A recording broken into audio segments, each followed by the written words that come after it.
And listen, there are no people better on the air to give you the best in conservative talk than Sackhead Sean and Sackhead Clint. And we're working on immigration papers for a certain other guy who happens to work here too. For those who are tuning in around the world to the best in late night conservative talk, Sackheads Radio.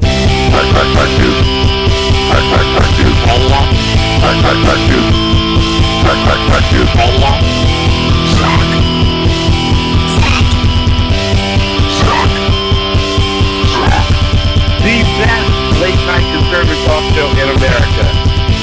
In America.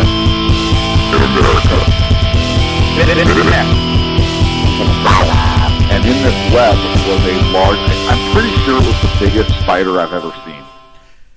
And welcome to the Sackheads Radio Show. And welcome to the Sackheads Radio Show on the 13th of January, 2015. Did you just play repeater? I just played repeater. Apparently, Sacco, you know what? Tuesday nights just screw him up, apparently. What? I was eating dinner, and I was like, oh yeah.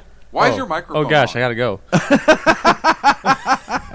So we're doing our show prep, and we're all ready to go. Normally, Sacco cuts it close because he doesn't have to work as hard as what he does. And by close, we're talking like a couple minutes. Right. He's here a Tonight, few minutes early. literally 30 seconds. It was 27. He's running through the door. I looked at the countdown clock. And he was like, did I make it? Did I make it? Because my car clock said I was 3 minutes ahead, and I was like, oh, no. I better call. And I looked at my phone, and I was like, oh, okay, I'm good. I got an extra 2-minute grace period. Thank you so much all for joining us, including you, Sacco. I appreciate you can make it out of bed for this. On this very special Tuesday night edition. And this of is the what Sackheads happens Radio when Show. we let him out of the cage and actually seriously. sleep We in let his- him run in a around bed. for a little bit. He was Right. essentially paroled for the week. For the week. Because he was a good boy last week. He was. And this is what happens. This is He's what going to have to happens. go So back get into little the treats cage. here and go there. back you know? into the Good boy. box. 15 days in the hot box. The boo box. At least give me a boo. Hey, you do what we can. Turn your microphone off, Sacco. All right. No, See you that's the show button. And he's out. Make sure you follow Sacco on Twitter at SOKOTACO1. And use the hashtag FreeSacco when you talk to him They need to make a Rosetta Stone for Twitter. for Twitter speak. There's somebody else I want you to follow, and I never thought I'd say these words, so I'm kind of excited. Follow at Sackhead Clint, all one word, who's now come to Twitter. It's absolutely amazing. I've never seen. I never thought I'd see the day. It really is crazy. It is, and I tell you what, I had a dial, like a regular phone with the dial on it, The rotary. and I had that. I tried to plug it into my typewriter, and it wasn't working. No, you really? Yeah, I don't. It took me a while to figure out. I was pushing buttons. I'm pretty sure I released some clown midget into Joe Biden's office. Yeah, it's pretty funny watching this. And for everyone who doesn't know, Clint can barely email, and that's not an exaggeration. It's not. I'm not even lying when I say that Clint can barely email. But Clint can barely email. So last week, You should see me text. oh yeah, it's kind of funny. It's the only thing I can describe it is like I'm like a one-finger hunting pecker. yes. I said pecker, and I didn't mean pecker in the way that Ken thinks I meant pecker. So, all of a sudden, last week after the show, I'm like, hey, let's make you a Twitter. And he was like, I don't even know what Twitter is. And I'm like, don't worry about it. We're on it. So, I make him a Twitter, set it all up, and I partially set it up. There's still a little couple more things to do. And he says, well, what do I do? And I'm like, you use it. Well, how? This is a true story. This is a dead true story. And I'm like, what do you mean how? Just kind of read what's going on. And you can kind of figure it out as you go. You know what I mean? Like, it's not that hard. You can't figure it out as you go. 20 text messages through the course of the week. Hey, I'm getting an email from Twitter. Hey, is Twitter emailing me? Hey, what do I do with this email from Twitter? I'm like, well, did you download the app for your phone? What app? And I said, you know what? Just let's wait. This week I'll figure it out. So yesterday, through a litany of interruptions because I said, all right, we'll set away. We'll set aside like I think like somebody went to jail and there was like it was just a mess. Crazy people ran into us. It was nuts. I said, we'll set aside 30 to 45 minutes. I'll teach you how to use Twitter. I am not exaggerating. It took almost 2 hours with all the interruptions. And then you got like half of it. You got like half of the Twitter understanding. And you kept saying the way you wanted it to work versus the way it actually worked. Right. You're like, well, why can't I just do this? Well, it doesn't work that way. Well, instead of a hashtag, why can't I use an exclamation mark? Well, because it won't recognize that as a hashtag.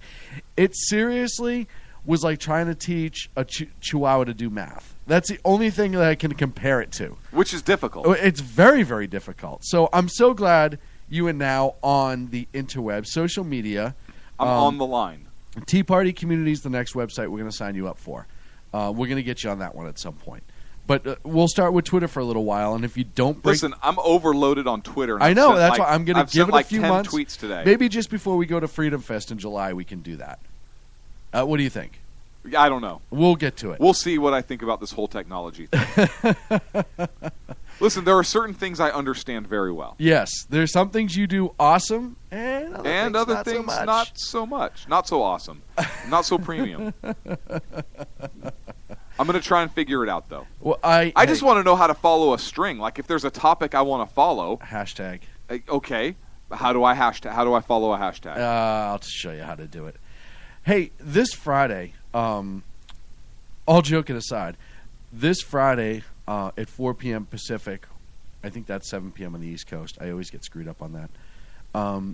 The Liz Loris show, Soldier Talk Radio, will be on here at Pundit Press and SHR Media. And she's doing a 2-hour special about suicides in the military, PTSD, suicides after the military, and has some amazing information stories. And I'm going to check it out. I encourage everybody to check it out. I'm excited about her show. Her first show was awesome. If you haven't checked out Liz's show, you need to do so. You can go to Pundit Press and download the podcast. It was pretty awesome. So check out this Friday because it's 4 p.m. Pacific, 7 on the East. It's kind of a big deal. You don't want to miss it. That's all I'm saying. Other than Twitter, and otherwise than Twitter, hashtags don't work in the chat room, Clint. Yes, they do. If you hashtag something, does it automatically post to Twitter? No. See? Other than Twitter, how was your week? What? Twitter was my week. I know. This is embarrassing. It's funny, and it's true, but it's embarrassing. Other than that, you had a good week? It was stressful.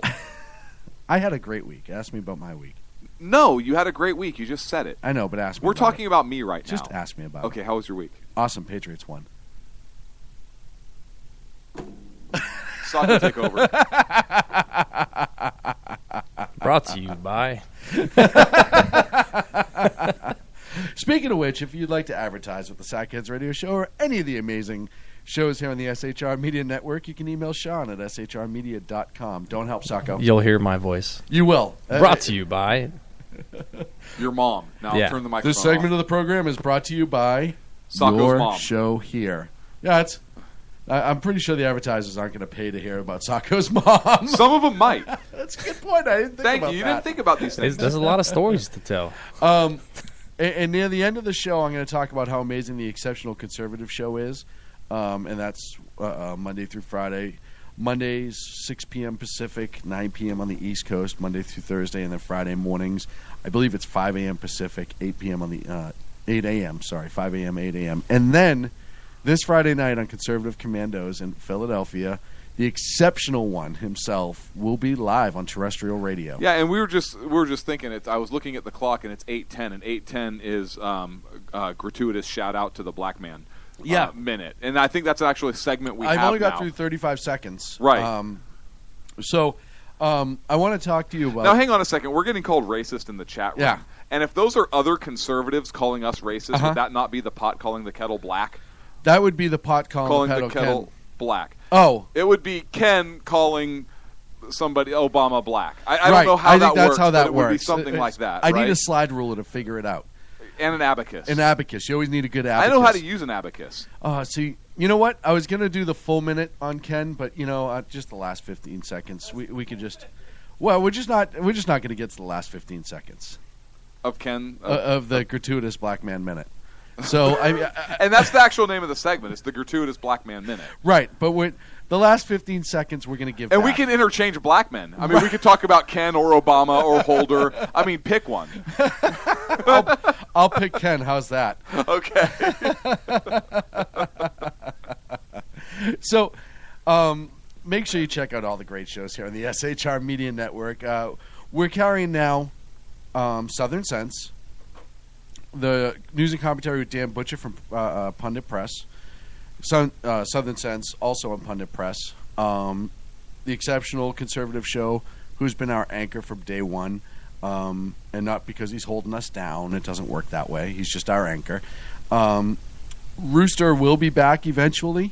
He's doing a lot of website work for us soon.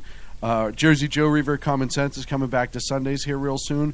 Working on another Sunday night show that we're working on, and hopefully we can get that squared away.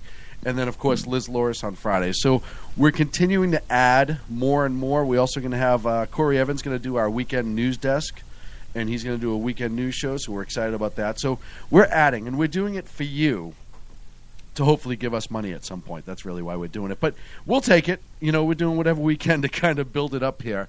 Thank you so much to Pundit Press for carrying us this evening. I know Thomas at Pundit Press is taking care of business tonight over there, and we're pretty excited about that as well. Love being with our partners over at Pundit Press. And don't forget to check out Jason Miller, 4 p.m. Monday through Friday here on the SHR Media Network. Did I get to all of them? I cut you out when you started talking about Ken. Man, tough room. Tough room. Ken, what'd you do to him? He's so angry. He's an angry, isn't he? Sacco, it's him, isn't it, on the show? How am I angry right now? I feel like we went back a month when we met the Scrooge. It's like, I feel like we went back 250 years. In Georgia. I'm just saying sometimes, I just, what I want is, I just want you... A Mad Dog and a Grape Swisher. I would love a Mad Dog and a Grape Swisher. Hey, Ken, you know what I'm bringing you in Vegas in July? A Mad Dog and a Grape Swisher.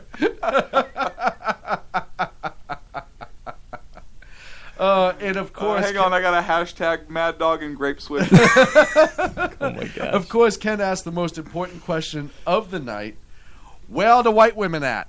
In the chat room. So if you're listening on Spreaker and you're not in the chat room, go to shrmedia.com and click live chat, because you're missing out on all the fun in the chat room. We really have some great people that hang out in there during the show. Oh, man, I love this part of the job. I am a hell of a pitch man. I don't care what anyone says. I get it all out, one or the other.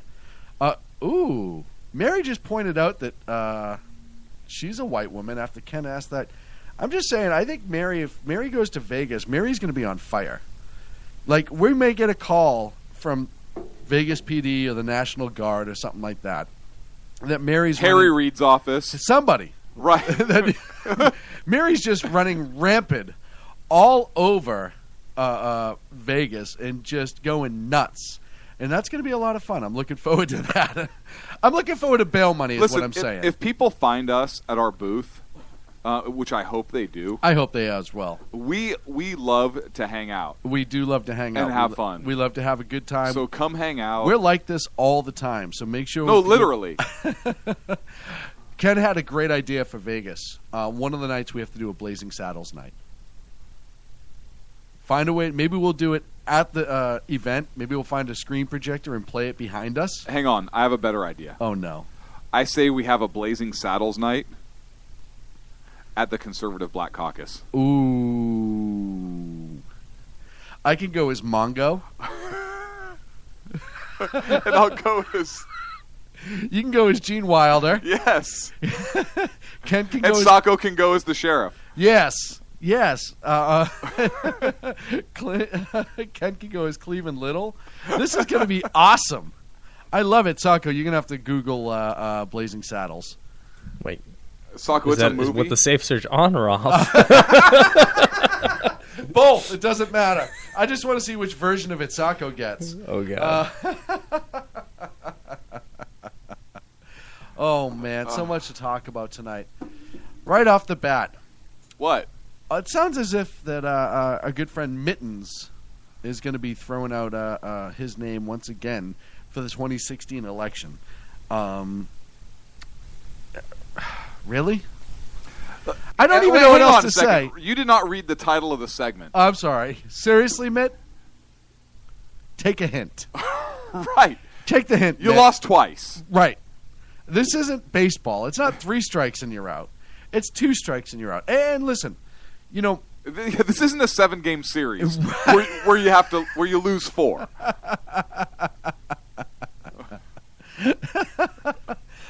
I've said before and I say again, Mitt Romney is a human being, is a fantastic human being. He's an awesome person.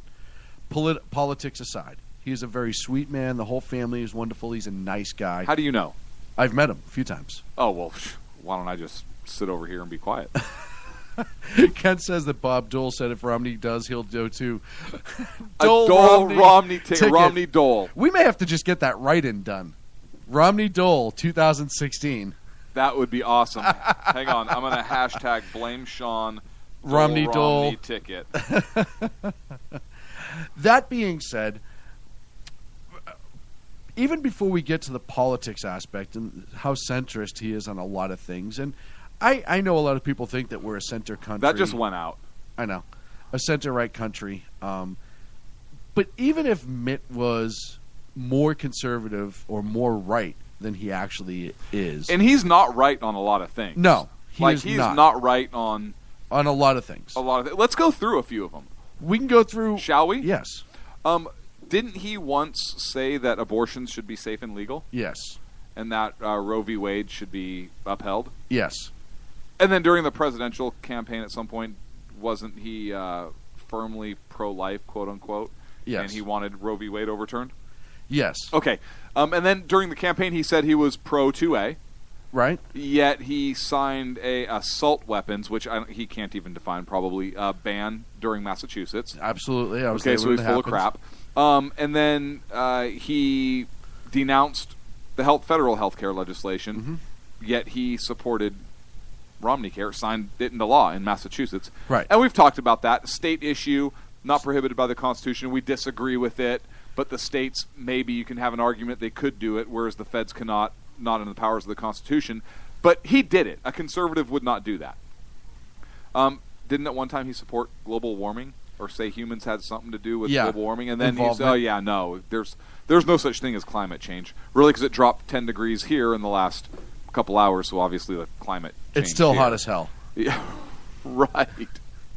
Right. And those are just a few examples off the top of our head. I think during the debates, the presidential debates, he made a comment that our education system is bad because something to the effect of, and I don't remember the exact wording, the federal government didn't take an active role in not a federal issue. Yeah. No, it's... And listen, I think Mitt would be... And that's just that's just like... that's off the cuff. Right. And there's some things that Mitt was right about, absolutely, especially when it came down to Russia, Obamacare. Like, he has been right about some things. And I think Mitt would be a good, maybe, cabinet member or advisor on economics and stuff like that because he's a good money guy. I don't think, A, he's electable. I just don't think he's electable because he's flip-flopped so much. But, B, I don't think that he will go and maintain the set of values that conservatives would want to see elected. And even if he runs on these values, and I know 4 years adds a lot of time for people's memory to erase, but he's going to go in and he's going to turn around and he's going to have a very conservative... You watch, mark my words. He's going to have an overly conservative message this time around. He's going to come out as the hardest right person out of the big names of those who are running that we know of just for the primary, like he did last time. Right. And then all of a sudden he's going to swoon back to the center to try to get the centrists and the independents, et cetera, et cetera. We've talked about this before.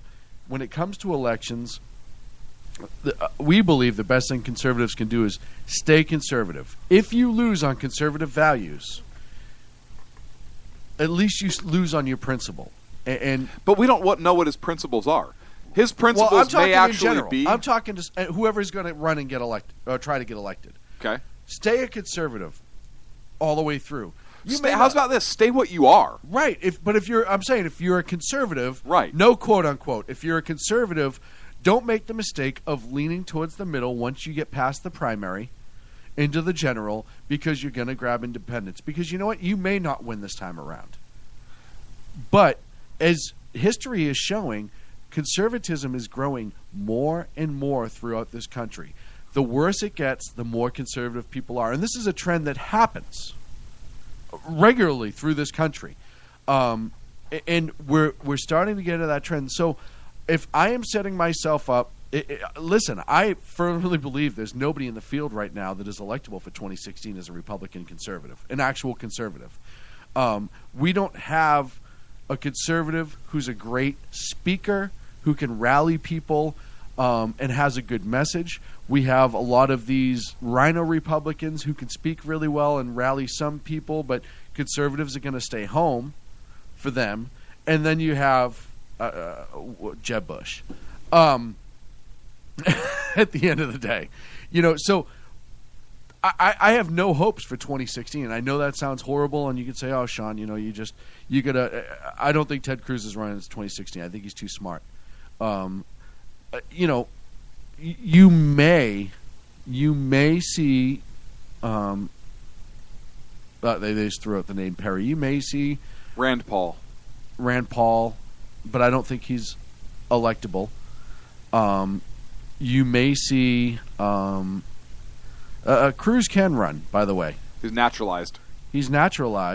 And his mother, I believe, is American.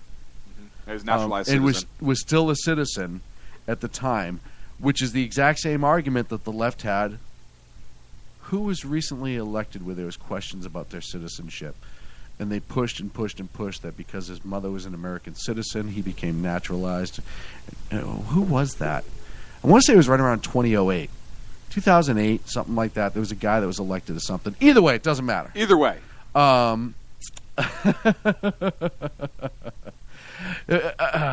Either way, I don't think Ted Cruz will run. I don't think Ted Cruz will ever run. And here's why. Because if he did, he'd probably have a heart attack. I mean, the guy doesn't run or exercise. You can obviously tell that. No, like, Ted he hasn't Cruz. hit it. Oh, I'm sorry. Yeah, Ted Cruz. Okay.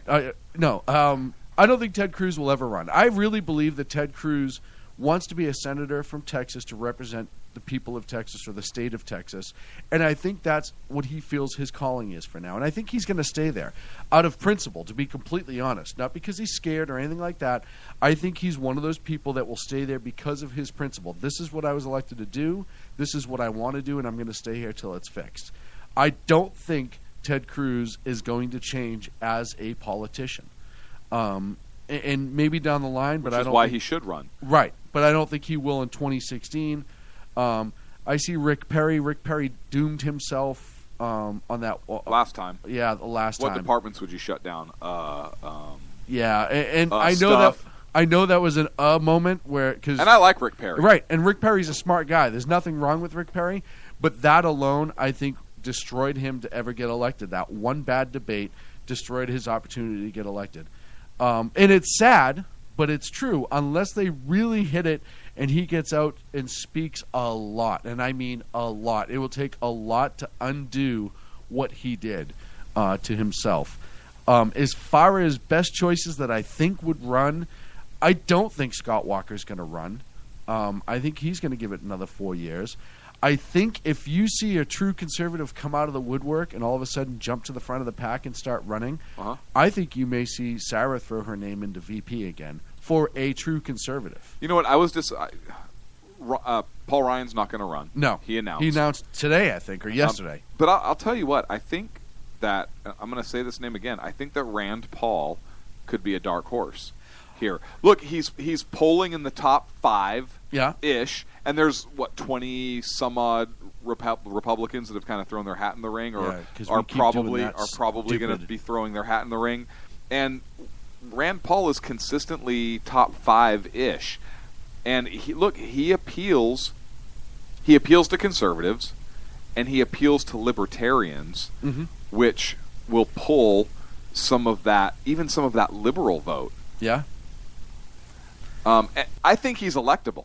Well, and I really do. I think Rand Paul is completely electable. Now, you will never agree with any candidate 100%, or Right. at least I hope you would, unless it's yourself, right? Then you think you're awesome. High five yourself. Like even you then, and I do wouldn't vote for at a myself. show. I know I can be a jerk.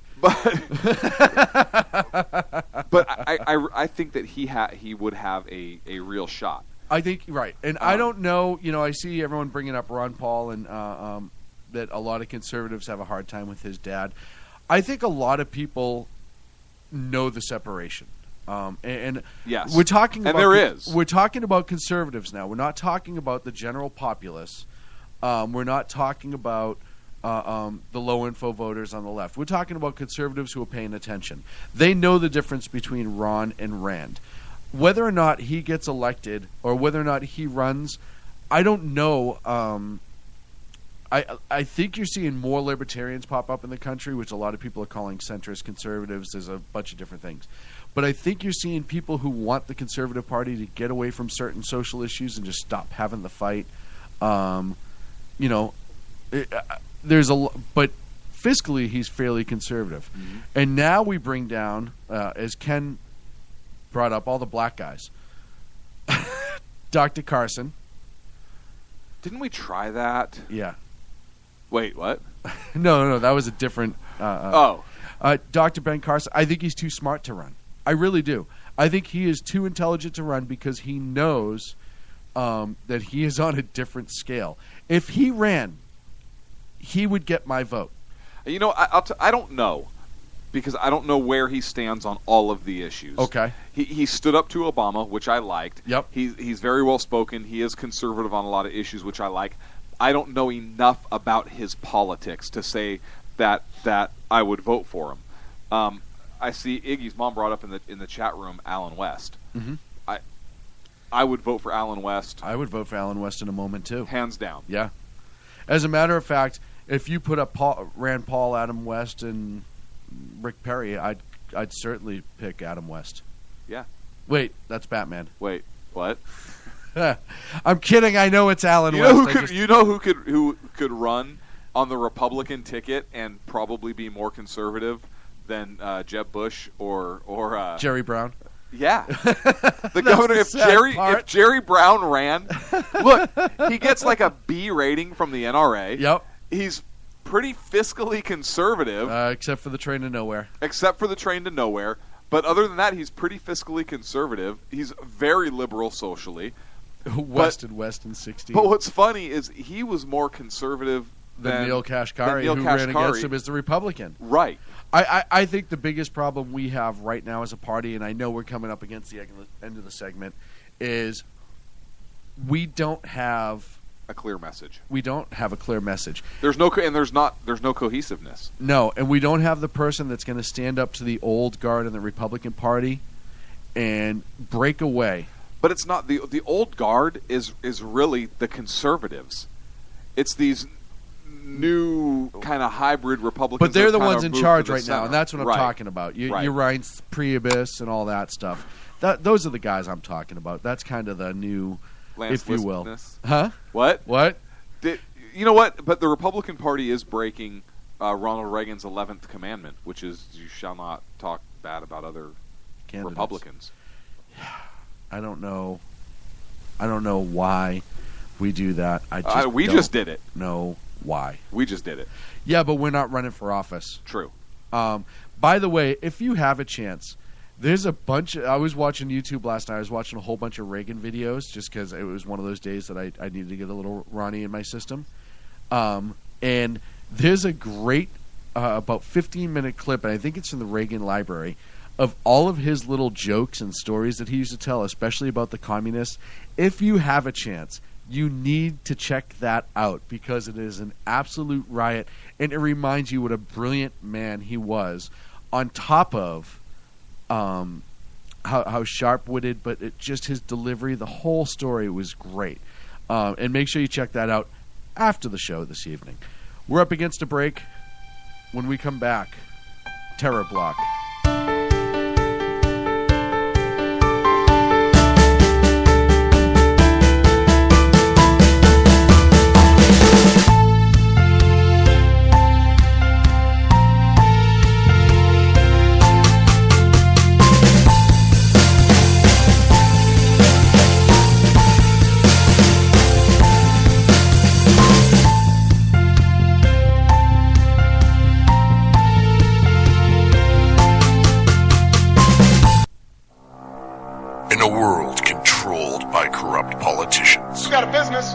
You didn't build that.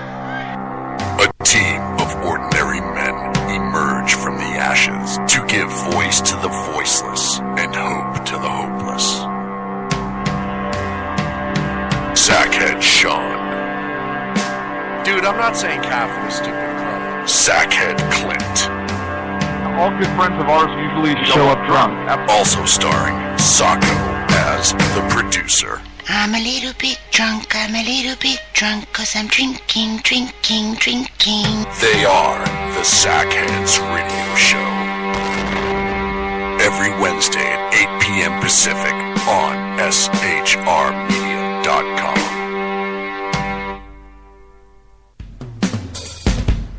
This is Tammy Jackson, inviting you to join me on The Tammy Jackson Show every Tuesday night at 7 p.m. Pacific on the 405radio.com.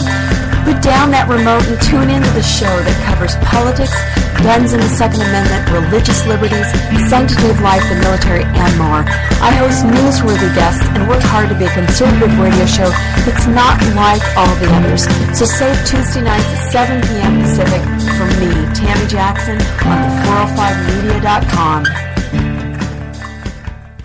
Who listens to the Andrea Kaye Show? Let's find out as we eavesdrop on listener Roger Johnson in Encinitas. You know, if our policy is going to be bring any child who comes across the border, okay, so apparently Roger fell asleep in the middle of my brilliant political tirade, and now he plans to sue me because I put him on the air, sleeping. Obviously, he's a liberal. Snoring, not an option while listening to the Andrea Kaye Show, Tuesday mornings at 11 on Financial News and Talk. You know I'm right. Y'all know I'm right. Hello, I'm Matt, a student at Hillsdale College. Here is Hillsdale President Larry Arnn on the continuing relevance of the Constitution. Many argue today that the Constitution is outdated because it addresses problems peculiar to the 18th century. Some parts of the Constitution do read rather quaintly. Consider the injunction against titles of nobility in Article 1, Section 9 of the Constitution. But is that so outdated? The purpose of the injunction is to prevent the government granting special privileges to some for partisan reasons. This strikes at the heart of the rule of law. The crony capitalism so common today is a place where the government bestows favors and tax dollars on some businesses to give them a leg up over others. This is exactly the kind of thing the Constitution was meant to prohibit. The Constitution is not so outdated after all. This Constitution Minute was brought to you by Hillsdale College. To join the national conversation on the Constitution, go to constitutionminute.com. And we're back here on the Sackheads Radio Show, live on the SHR Media Network. Oh, my mic's falling. There we go. My mic just almost fell. That never happens. It must be I must need Viagra for my microphone.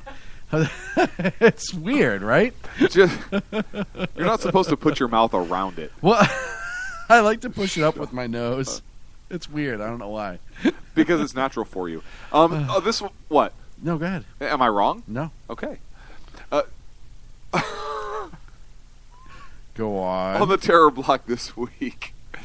Look, more developments in Paris. So on Friday there were a couple different hostage standoffs in France, and on Friday, one individual, not one of the two that were involved in the Charlie Hebdo murders, but another individual affiliated with the group that now they believe is a small cell made up of approximately 10 individuals or so, give or take a couple, and one went into a kosher food store, a kosher supermarket. In a part of Paris, and there were I think four killed in the supermarket, and that individual, that terrorist, was killed, and then the two suspects, Sharif and Saeed Kouachi, went into a printing company in a city 22 miles northeast of Paris, and was holding a hostage at that location when police ultimately made entry. And both of those suspects were killed as well. The individual at the kosher food store is believed to have been the same individual who killed a police officer, a policewoman in Montreux. Forgive me, I don't speak French, so if I mispronounce your city, sorry. There was other reports that there was a woman with that shooter, believed to be his wife, I think, who was able to escape, and she is still at large. They're still looking for her. Obviously, high alert. But now that the French police say that there are up to 6 terror suspects that may still be outstanding, that they were a part of a small terrorist cell operating together. They believe that some of them were driving in a Mini Cooper that's registered to the woman. Over 10,000 troops are deployed in France that are protecting various sensitive locations, including Jewish neighborhoods and businesses and schools and so forth.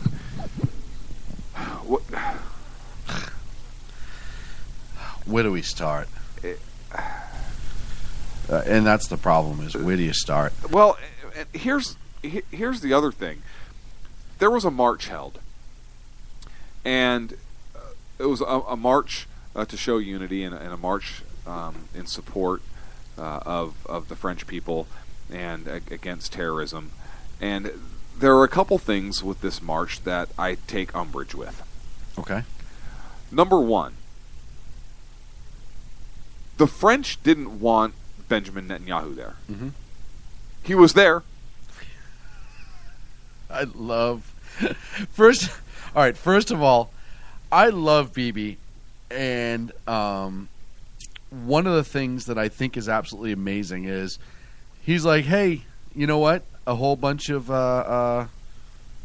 Jews died in this, and I want them to know that I stand with them as the leader of the Jewish community, or the, Israel. So I'm going to go. Yeah, we don't want you to come to our rally. Yeah, so I'm the leader, and I'm going to go. Right. Like we lost people in this attack. Think about just what that says. What that says to the Jewish people of the world. Who are you going to support? You're going to support the guy that's going to stand up for you. And God bless Bibi for doing what's right again for his country and his people. And the man is just aces. I don't care what anyone says. I really, really think that it's just absolutely amazing. Oh, you're looking. I thought you had more to say on that. No, that was it. Okay. Okay. And our own president. Yeah. Didn't go. Yeah, or send anyone important. As a matter of fact, Eric Holder, who actually isn't that important, left. Yeah. Flew out of Paris the same day. Yeah. And the White House couldn't. Well, and here's a couple different things to look at. Secretary of State John Kerry. Well, let's start at the top. And I wrote an article on shrmedia.com. Now you're bragging. And if you have a chance, I appreciate it if you check it out. But now you're bragging. No, I am bragging. It's not a big deal. I know you are. Look. Hold on. Let's start at the top. No. Okay, at the top, Obama. Yes. What was he doing? If you looked at his schedule on Sunday, if you looked at his schedule on Saturday, nothing. There was nothing on his public schedule. Yeah, it was cleared for football. Easily could have jumped on a plane. Now, the White House, one of the things the White House cited as the reason he did not go was security. Security concerns. There are how many other world leaders there? Like 50. That had 72 hours notice to put together details 50. And to go? 50. Yeah. Pretty sure he'd have been able to swing it. Yeah, you could have got through there. This was such a missed opportunity for the United States. Yes. And I put that on all of us as a country because we as a country elected this knucklehead. Buffoon. This was an opportunity for the President of the United States. Look, this guy did a tour all over the world talking about how America sucked and we're sorry for everything we did. Remember that? Yes. Oh, don't I remember that. And now he has an opportunity to come and show unity. And after Benghazi, we paid for ads talking about how much we sucked. Right. So at this march, he has the opportunity to join more than 40 world leaders to show solidarity with the people of France and as the supposed leader of the free world, to actually stand up and take that leadership role to denounce terrorism and to say that we stand together with these 40 other nations of diverse backgrounds, of diverse political beliefs, diverse religious beliefs, and to really be a leader on this issue. Yep. Like Reagan would have done. WWRD. Remember Gorbachev tear down this wall speech he gave? Yeah. He could have had a moment similar to that. He absolutely could have. On the world stage. Sadly, he thinks that regulating ties with Cuba is his Reagan tear down this wall speech. But either way. Or he's thinking tear down the walls of Guantanamo. Yeah, exactly. Tear down this wall and we'll give you Guantanamo back is probably one of the deals that's being worked. You have to understand, when you're supposed to be the leader of the free world, and I know we can argue on a lot of different things. We can argue on his backdoor reasons, whatever. Just his presence. When you're the president of the United States of America and something like this happens, you're supposed to be the one who's the leader of the free world, and you're supposed to be out in front of it. You're supposed to be the person at the forefront saying, we will not allow free citizens in this world to be terrorized and attacked by mongrel little monsters. Right, and we stand with the rest of the nations that do that. Now, Bob Beckel on Fox News, and he's on the 5, he talked about how he wasn't, something to the effect that he really wasn't upset that Obama was not there. Yes, he maybe should have been, but Obama is really kind of leading this coalition that's bombing ISIS and taking military action from the skies. And is there a point there? Yes, there's a point there.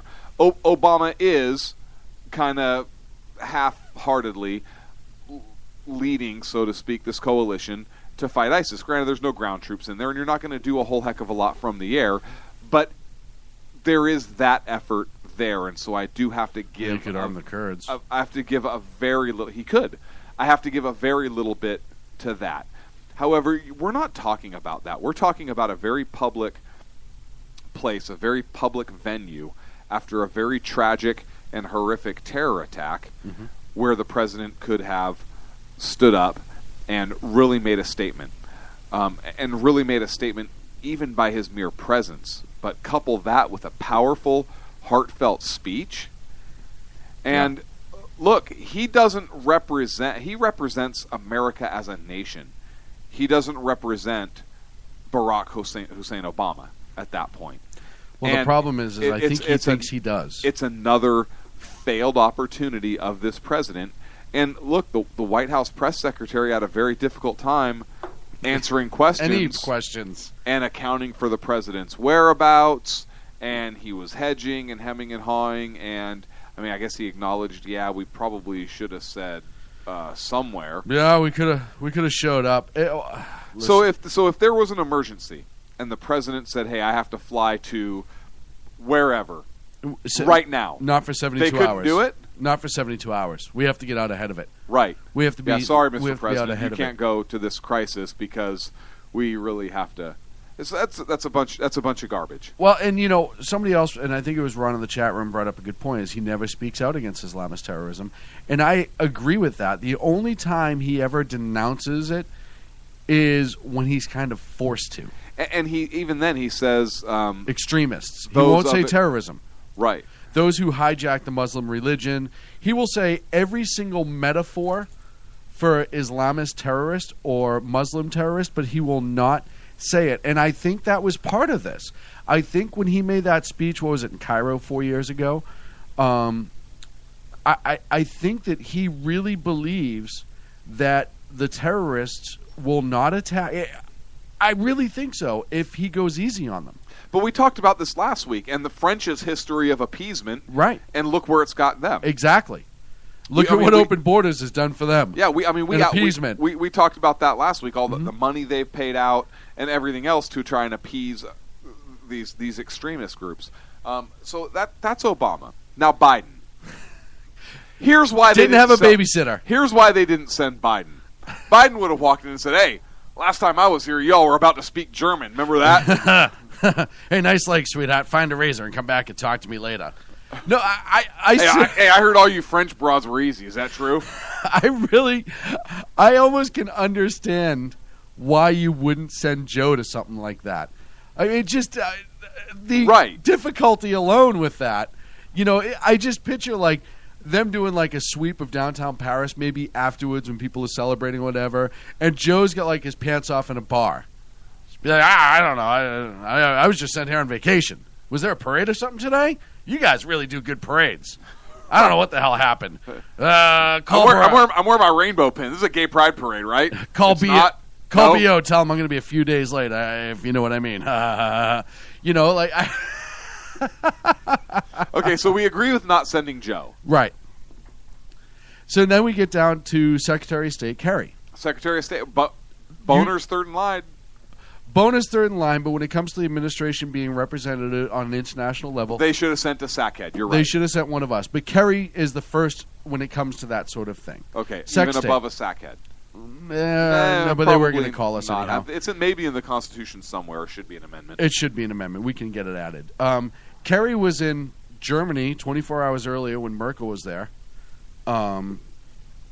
He had to fly to India to some economic summit meeting in India, and I'm pretty sure all the Indian leaders flew to France.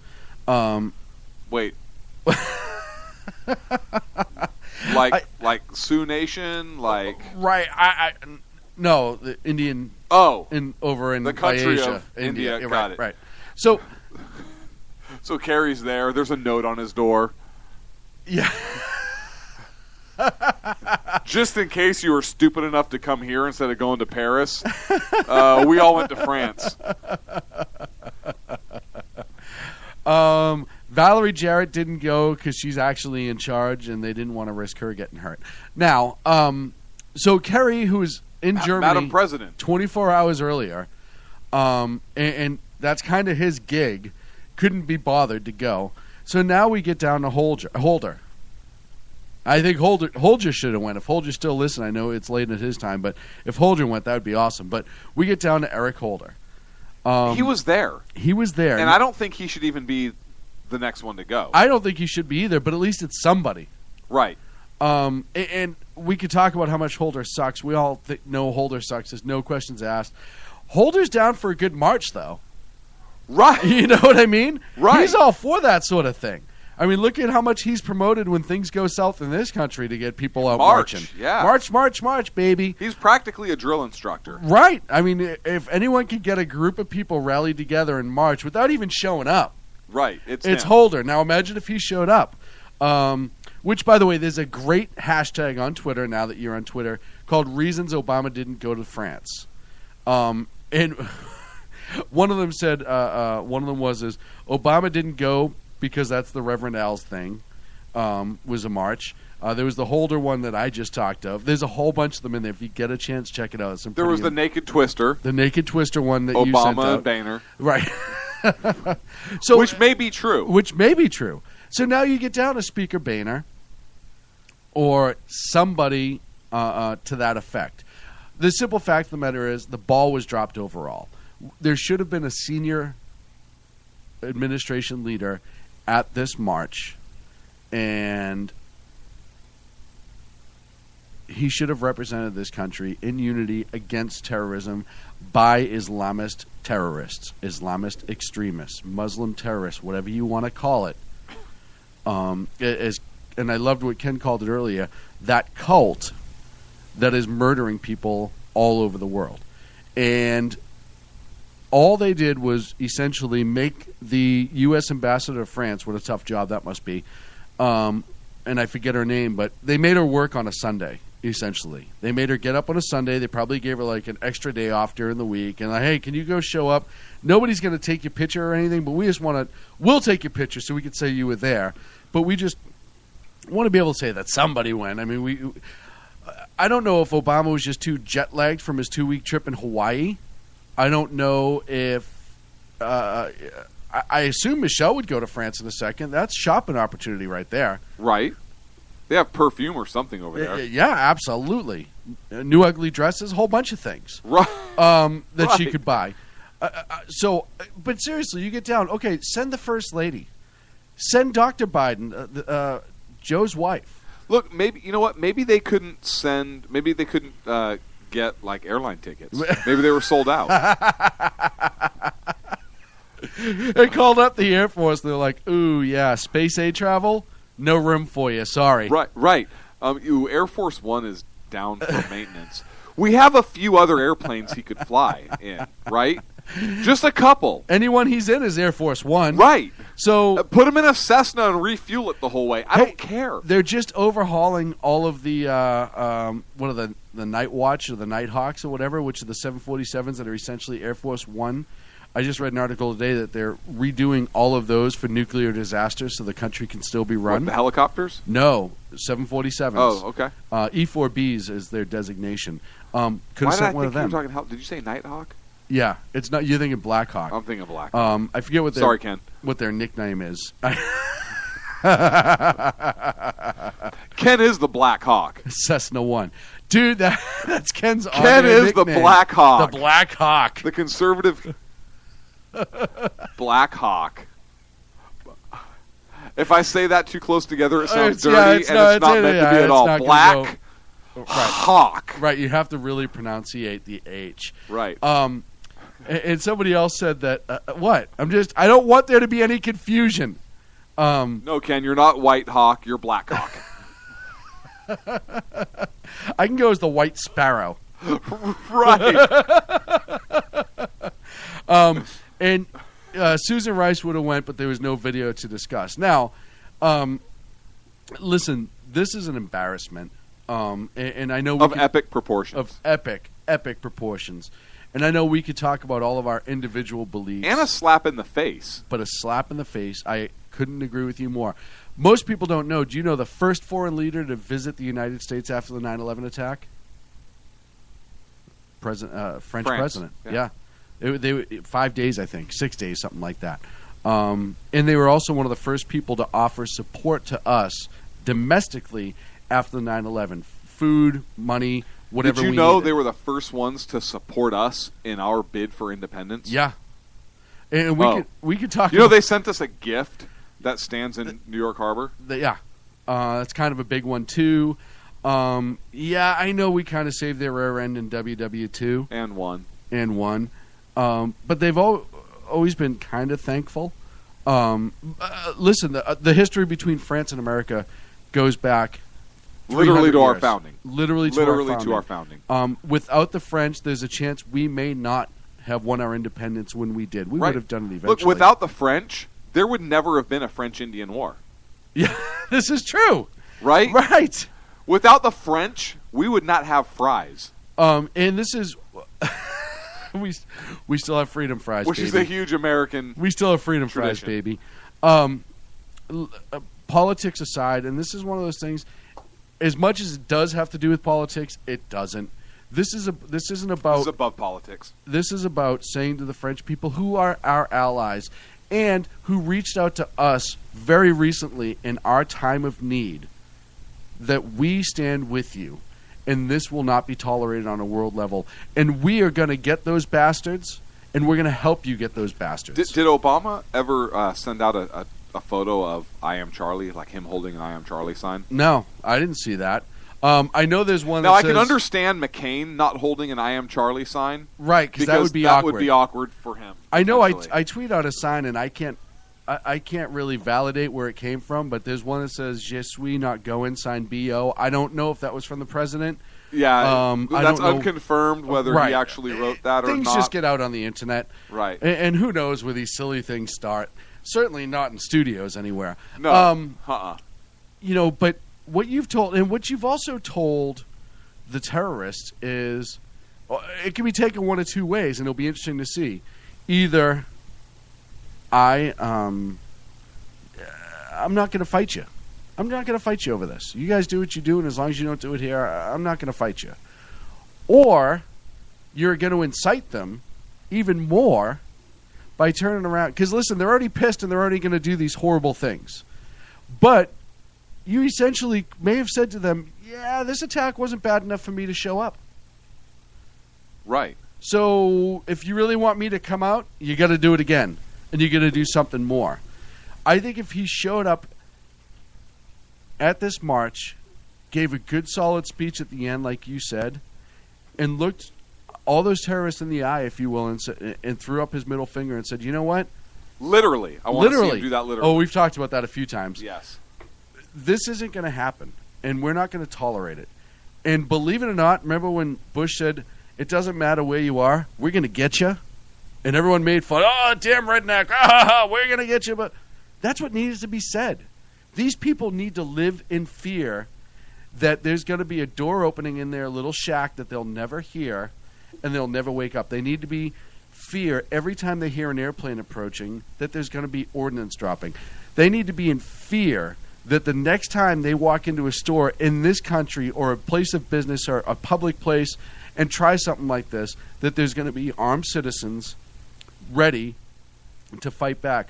They need to fear us because that is the only thing they understand. Fear and power. And they don't want to negotiate. They don't want to do any of that.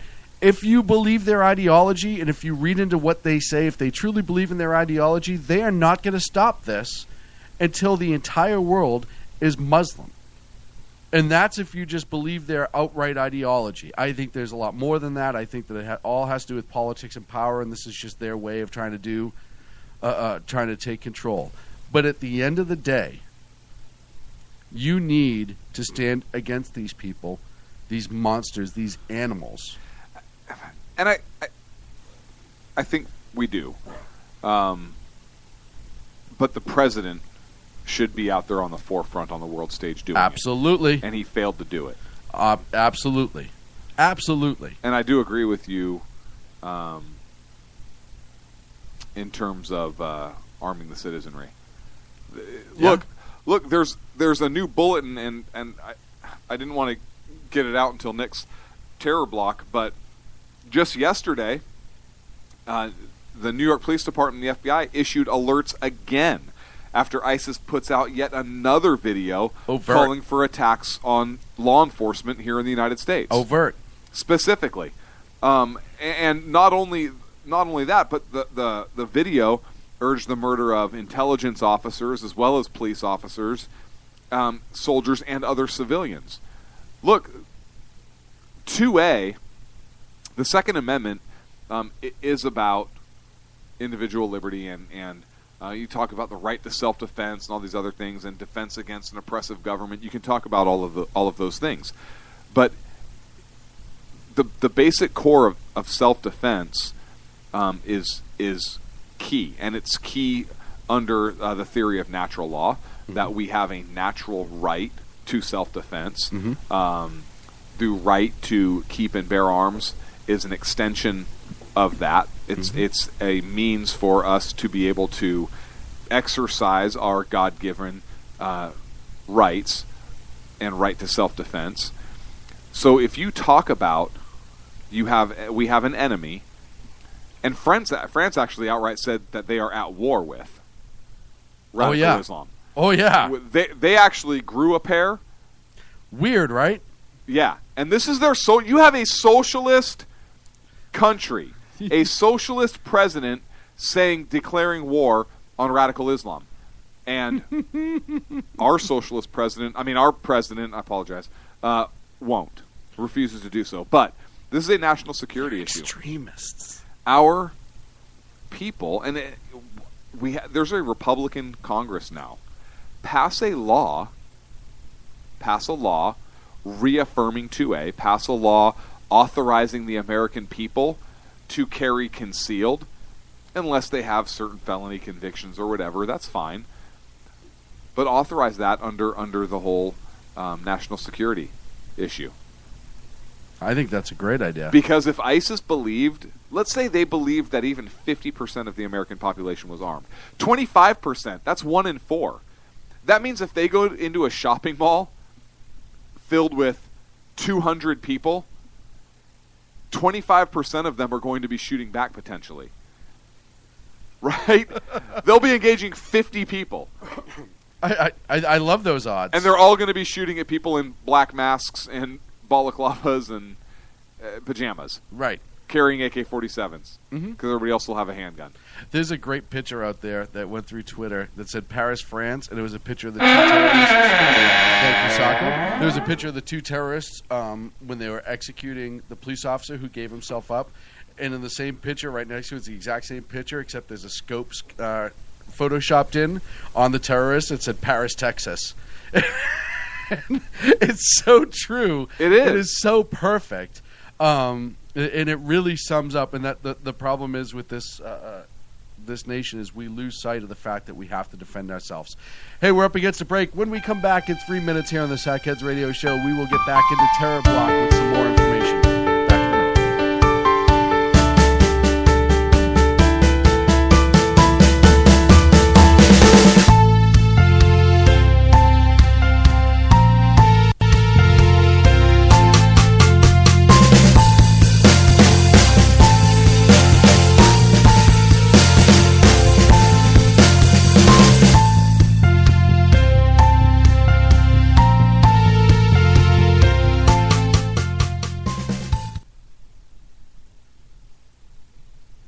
Controlled by corrupt politicians. You got a business. That you didn't build that. A team of ordinary men emerge from the ashes to give voice to the voiceless and hope to the hopeless. Sackhead Sean. Dude, I'm not saying Catholic, stupid club. Sackhead Clint. All good friends of ours usually show up drunk.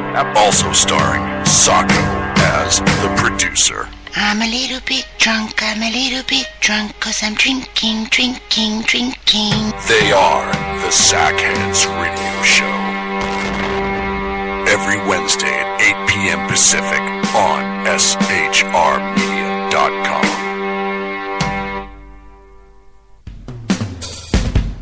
This is Tammy Jackson, inviting you to join me on the Tammy Jackson Show every Tuesday night at 7 p.m. Pacific on the 405radio.com. Put down that remote and tune into the show that covers politics, guns and the Second Amendment, religious liberties, sanctity of life, the military, and more. I host newsworthy guests and work hard to be a conservative radio show that's not like all the others. So save Tuesday nights at 7 p.m. Pacific for me, Tammy Jackson, on the 405media.com. Who listens to the Andrea Kaye Show? Let's find out as we eavesdrop on listener Roger Johnson in Encinitas. You know, if our policy is going to be bring any child who comes across the border and says coordination, we have to take them in. Okay, so apparently Roger fell asleep in the middle of my brilliant political tirade, and now he plans to sue me because I put him on the air, sleeping. Obviously, he's a liberal. Snoring, not an option while listening to the Andrea Kaye Show, Tuesday mornings at 11 on Financial News and Talk. You know I'm right. Y'all know I'm right. Hello, I'm Matt, a student at Hillsdale College. Here is Hillsdale President Larry Arnn on the continuing relevance of the Constitution. Many argue today that the Constitution is outdated because it addresses problems peculiar to the 18th century.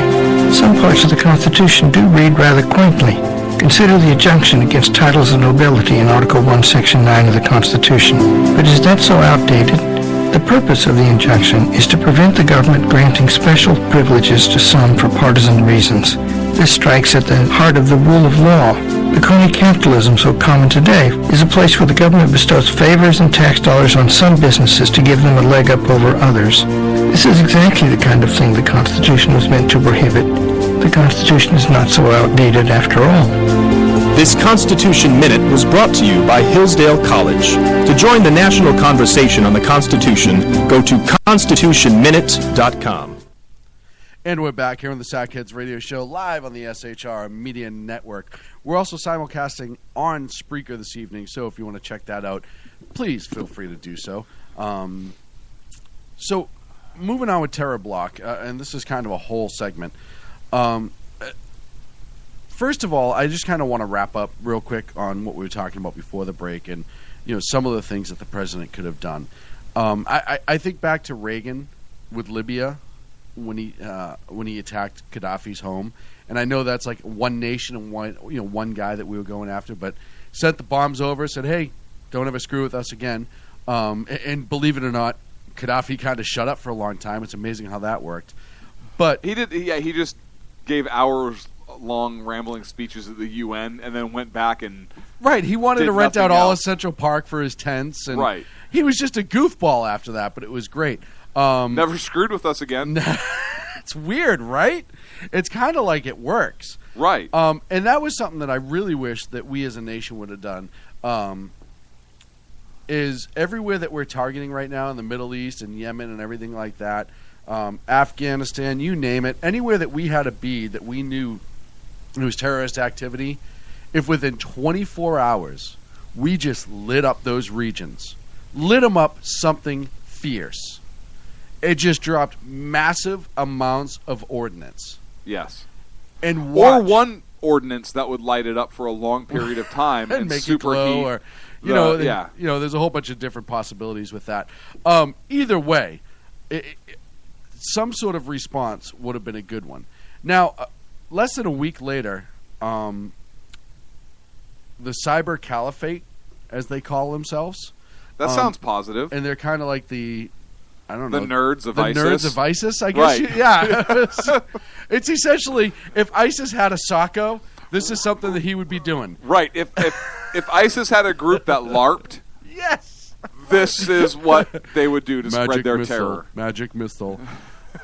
So the U.S. Central Command at CENTCOM on Twitter was hacked by the Cyber Caliphate, which, as you said, is the nerd arm of right, the ISIS nerds. ISIS nerds. They changed the pictures on their Twitter Horrible. to somebody with a face wrap on. They responded, or they actually tweeted from the account, "American soldiers, we're coming for you. Watch your back, ISIS." Horrific. These guys nailed it. Yeah, these guys were just on it. They also hacked their YouTube videos, apparently. They hacked a lot. From their mom's basement. Yes. And the other Do they have basements? I think so. I think it's their mom. Yeah, because wasn't Hussein in a basement, like a spider hole? I think that's what they have over there. Okay. There is, and then they activated some cameras across different military bases on desktops and laptops. There's a picture, looks like a couple soldiers in an office somewhere that they activated the camera and took the picture. So it's scary to me to think that they have the, and I know it's only Twitter, but that camera hack shows that it was more than Twitter, and it's scary to me that these ragtag groups of morons can do it. Now, I want to read one of the tweets. It's a picture that they sent out on Twitter, and it kind of extended what I said earlier. It says, "American soldiers, we're coming, watch your back, ISIS, Cyber Caliphate. In the name of Allah, the most gracious, the most merciful." It's kind of weird how they throw out the word mercy, as I just watched them shoot a police officer in the head that was begging for his life, who, by the way, was Muslim. Right. It's just kind of weird, but I digress. The Cyber Caliphate, under this auspices of ISIS, continues its cyber jihad. While the U.S. and its satellites kill our brothers in Syria, Iraq, and Afghanistan, we broke into your networks and personal devices, and we know everything about you. You'll see no mercies, infidels. I'm an infidel. ISIS is already here. They're in your PCs in each military base. With Allah's permission, we are in CENTCOM now. Do you have to get a permission slip for that? I don't know how they did that, but that's kind of amazing. Is it written or is it verbal? Written. Is it explicit or implied? I think it's implied, unlike Major League Baseball, that you need explicit written consent. Okay. We won't stop. We know everything about you, your wives, your children. Now you've gone too far. Why are they sexist? We're watching you. Why did they Here's only part of break the into confidential data from your mobile devices. There's no God, blah, blah, blah, blah, blah. I don't like to repeat it. And they did get into some mobile devices owned by the feds and by the military. There's a couple different things here. Now, listen, the military, them hacking their Twitter, that's not hard. We have every reason to believe, and this is going to be news to you too, because I haven't told you today, is that we were hacked last night on our Live 365, our feed page.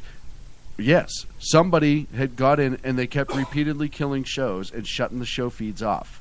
And I watched it because we have the remote desktop, and you could see the show's getting cut out. It wasn't a drop. It wasn't a feed issue. It wasn't anything like that. Somebody was intentionally in Jason trying Miller, to silence us. Trying to silence us. Without exaggeration, I had to go in and I changed all the passwords and it immediately stopped because it caused everyone to log back in.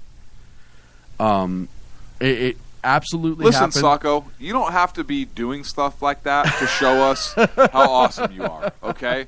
Or that you can control content because we keep you locked in a cage.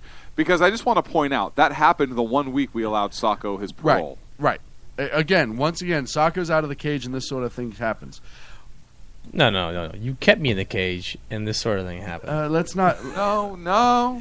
You're entitled to your own opinions, just knows but not your own through the facts. trash. He knows it through the trash. But it happened to us. Now, like I said last night when Jason called me, it could be a 16-year-old kid in mom's basement just screwing around.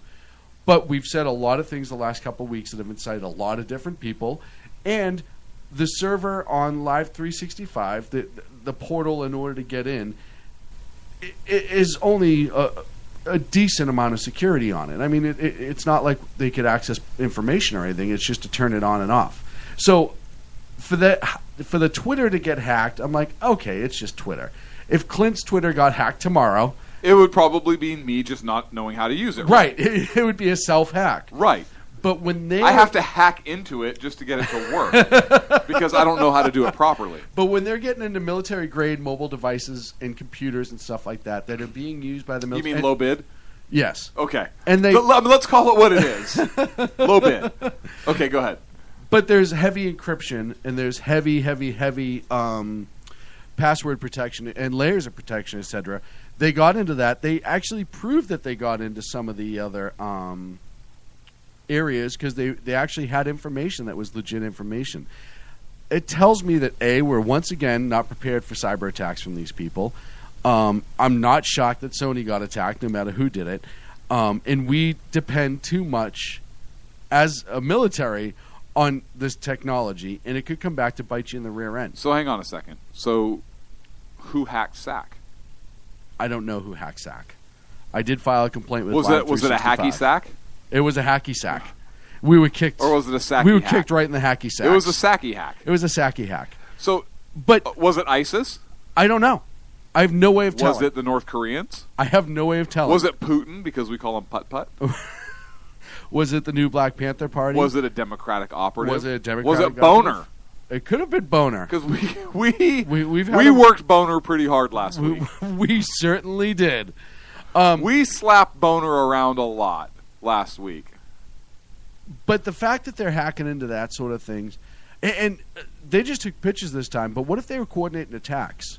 And they were able to get into computers in the rooms that they're about to attack because there are computers everywhere. Mm-hmm. And find out exactly where and when everybody was inside. The amount of information they can gather by that is absolutely insane and scary. So that's something to me that says that we were not prepared for that at all.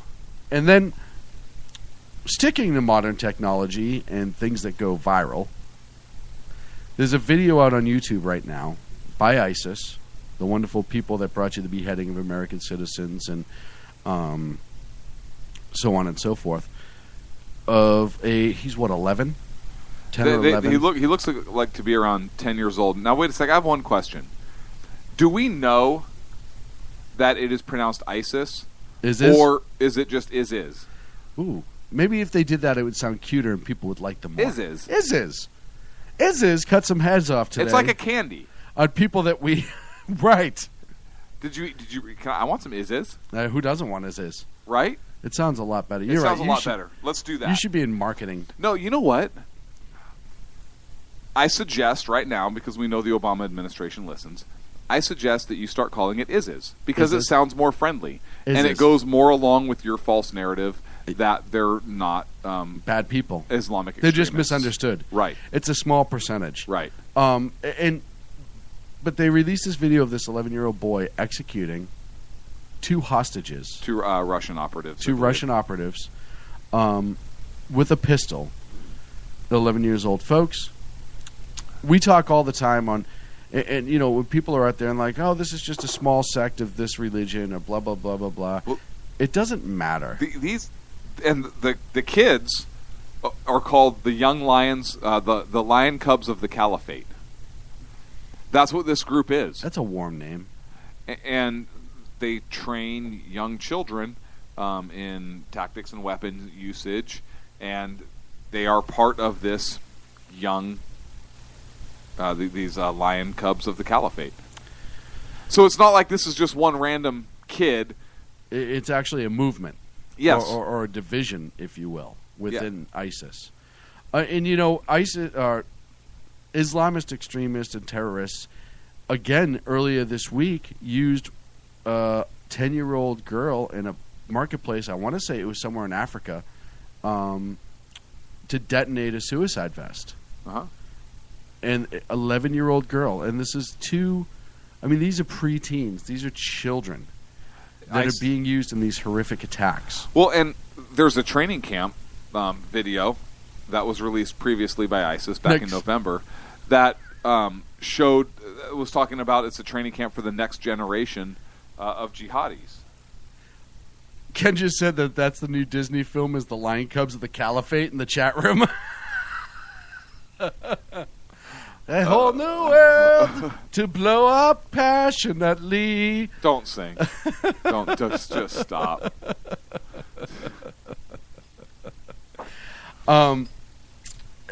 It's frightening to me. You know, this is more than just a couple of bad players, and a lot of discussions that we had this week. That you saw in the media is, this is just such a small representation. This sort of thing is isolated incident. Hey, let's blame the people of Charlie Hebdo for getting themselves killed, et cetera, et cetera, et cetera. Mm-hmm. Folks, there are millions of people who subscribe to this ideology that want us dead. Yes. And in some places, it's because we're the Americans and the infidels. In other places, like in Africa, it's because it was a Christian town. One of the things that people did not see on the news this week is an entire town of 2,000 people were wiped off the map by Boko Haram, an Islamist extremist group, if I'm not mistaken. And it was a Christian town that was killed. 2,000 people. Folks, North Woodstock, New Hampshire, which is just out, it's a nice little town, New Hampshire, I used to vacation at. 500 people is their total population. 2,000 people wiped off of the planet because of their religious beliefs. Children were again involved in that. Children were also victimized in that. There is no rule of law. There is no rule of engagement. There is no Geneva Convention. There is no anything that applies to these people. And when you want to talk about when it's time to bring the fight to these people, there's no negotiations. You can't negotiate with them. And I had an idea, and I wonder what your feedback is. And I want to see how liberals play this. So why are liberals putting all these bans on guns? They're bad. They get into the wrong hands. They kill people. This is their argument. Right. Well, I mean, obviously, because if guns were illegal in France, for example, if it was illegal for you to have an AK-style weapon in France, these murders wouldn't have happened. Absolutely. Oh, wait. That is. Huh. But you look at all the reasons that the left puts bans on guns. Oh, they look evil. Changeable magazine with over 10 rounds. You don't need that for anything but, hunting. Oh, blah, hunting. But they put all these different laws and restrictions, because guns, in their opinion, kill people. Not the people that pull the trigger. We're not going to blame the people that pull the trigger. Right. We're going to blame the gun itself. The overall evil is the gun, not the person. So it's the guns that have to be dealt with. They constantly violate the Second Amendment by doing that. Now, it gets wink, wink, and nudge, nudge, Sue, but it is a violation of our Second Amendment. Hold that thought. What if we started doing permits on Muslims and Islams in America? There's no way. Right. It's No still way. a violation of the Constitution, right? Right, absolutely. All those are as well, but this one violates your First Amendment. But what if we submitted, under the liberal logic of why they ban guns and why you need special permits, to have special permits to be a Muslim in America? Hey, you have to prove that you're not going to blow up and kill people. We have to know what mosque you're going to.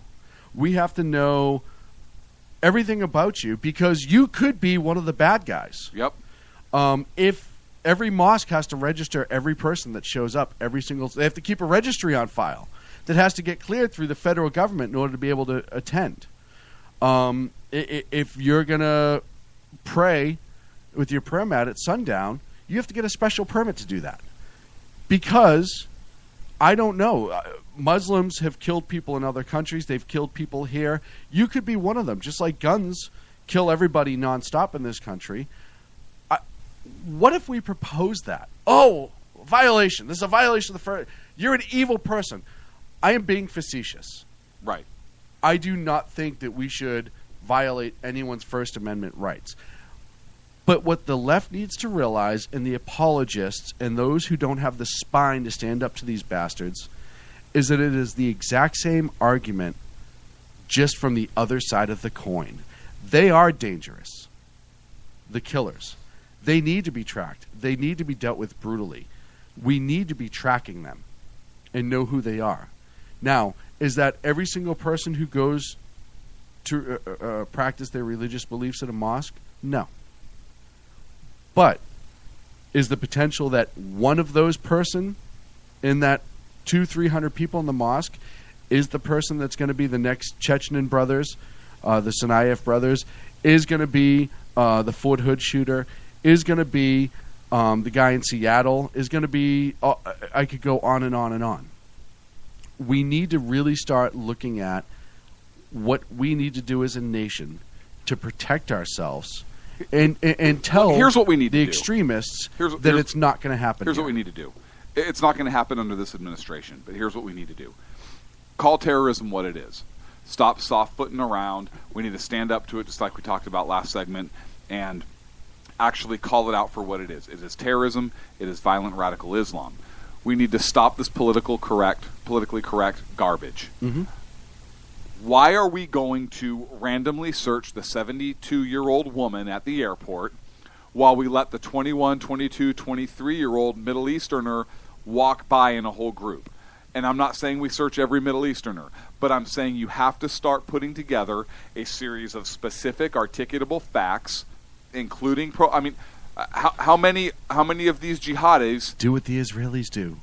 Right. Human intelligence is big, but human talk to people. Human intelligence is huge. Contact people. Pay closer scrutiny. Or am I saying talk to somebody based solely on race?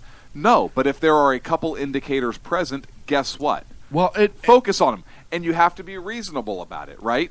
Like I said, we just used the 72-year-old woman as the example. How many 72-year-old Caucasian women have been used in terror attacks? How many? And go down the list. Look, there is a criminal profile that can be put together. Absolutely. Right? There are criminal profiles of serial killers. There are criminal profiles of active... How about gang members? Yes. These are essentially gang members. I mean, no, at the they're end worse of the day, than gang members. Well, these are worse than gang members. You know what I'm saying, though? We do it for gang members, and they're worse. Yes. Yes. They're wearing whatever color with certain tattoos or whatever. Right. Yes, it's criminal profiling. It is not based solely on race. Right. Okay? And there is nothing, but people in this country, a lot of people, are so afraid of that. Oh my gosh, you can't do that. Bullshit. Listen, why is it that TSA, it's okay to search a 4-year-old kid with the parents right there? Mm-hmm. First of all, God help anybody that tries to do that with my kid. We wouldn't be flying. Right. Or I would be going to jail. Either way. Either way, we wouldn't be flying that day. It wouldn't work out well for anyone.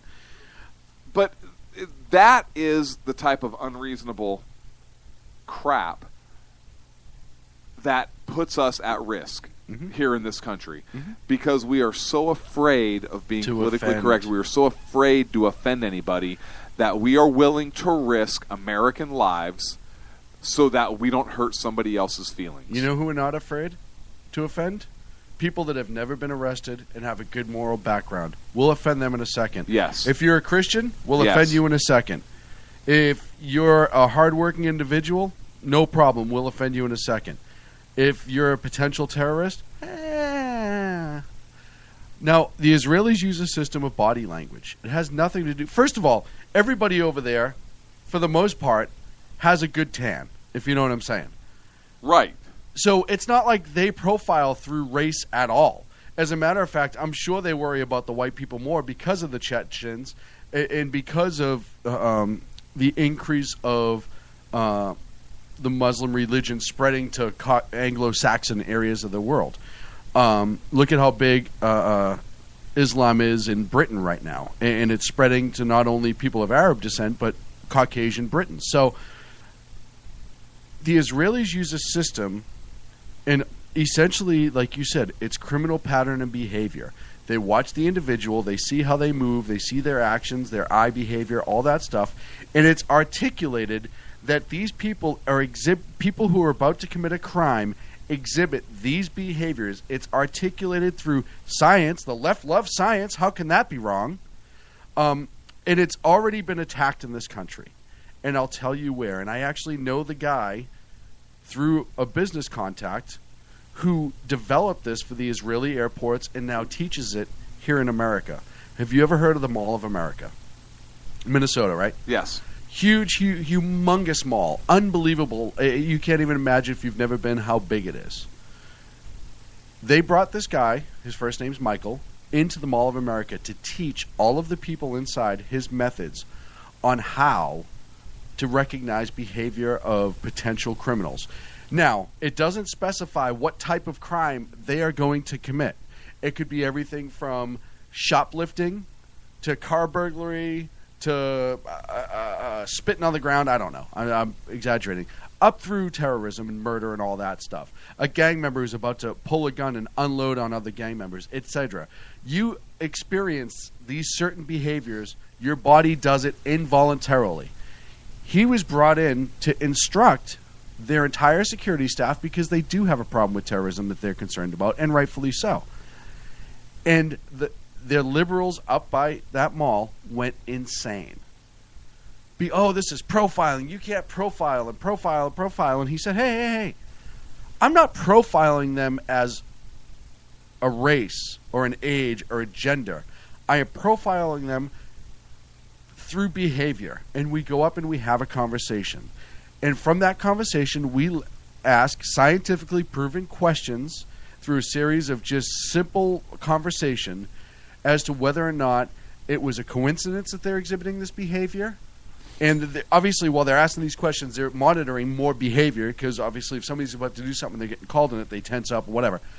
Or if they're going to actually commit a crime, and then we contact the authorities, et cetera, et cetera. People went insane.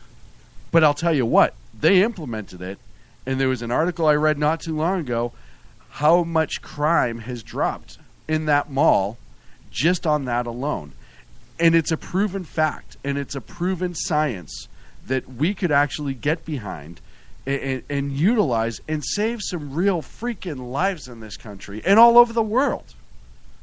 But because it's quote-unquote profiling, we're afraid to do it. We're afraid to do it because we're a nation of cowards now. We are a nation of political correct cowards. We are, and I'm not calling...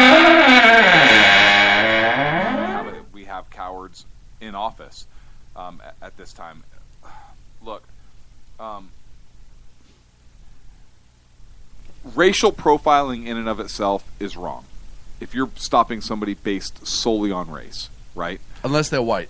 Unless they're white. No, but seriously. I know. Racial profiling is wrong.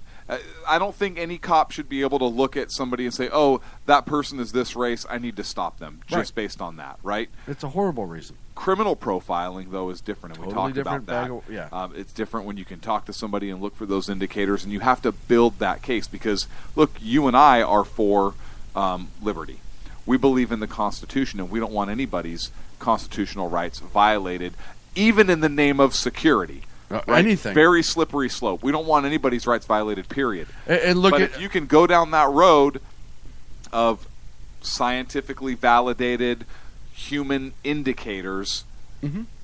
and put together a suspicion, put together articulable facts that support what it is you're doing, that's a different story. There's an inherent risk with any sort of behavior like that.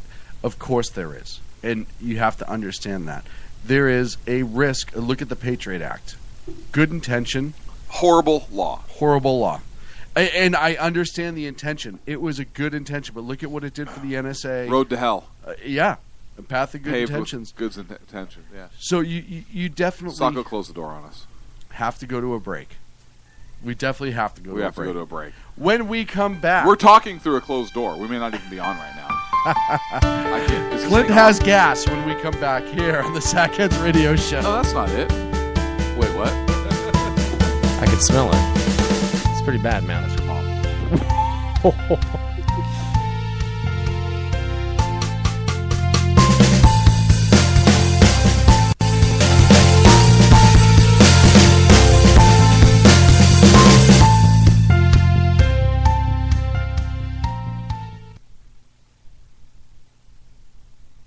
In a world controlled by corrupt politicians, You got a business. That you didn't build that. a team of ordinary men emerge from the ashes to give voice to the voiceless and hope to the hopeless. Sackhead Sean, Dude, I'm not saying Catholic, stupid club. Sackhead Clint, All good friends of ours usually show up drunk. also starring Sacco as the producer. I'm a little bit drunk, I'm a little bit drunk, 'cause I'm drinking, drinking, drinking. They are the Sackheads Radio Show. Every Wednesday at 8 p.m. Pacific on shrmedia.com.